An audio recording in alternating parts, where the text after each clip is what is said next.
My name is Janet, and my husband William and I have lived in our home for 18 years.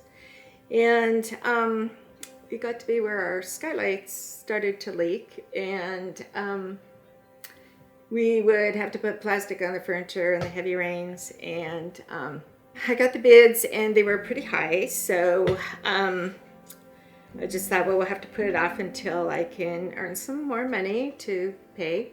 Then other circumstances started to happen. First of all, COVID hit, and then I had pneumonia, and I couldn't work for 4 months. And then just as I was going to return to work, my husband had signs of dementia where I could not leave him home alone.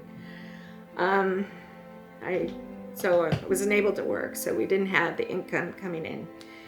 So then trying to figure out how we could get this repaired. Then other circumstances happened. We had road construction going on. They destroyed our drain field for our septic. Because of certain things, the responsibility was upon us, and so that was going to cost us $35,000. So now the finances were building up way overwhelming that I didn't know how we could reach.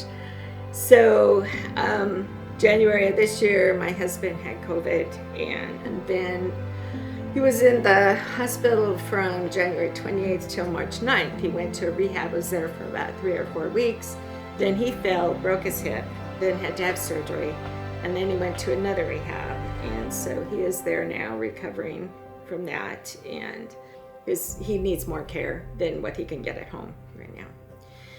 When I was looking through my email, and I saw from Guardian Roofing the Halo project, and I thought, well, we do have a story, so I'm going to tell our story, and we are definitely in need. One day I got a call from Guardian that we had been selected, and I think it's an awesome program for people who are definitely in need. I didn't know how I was going to get over these hurdles.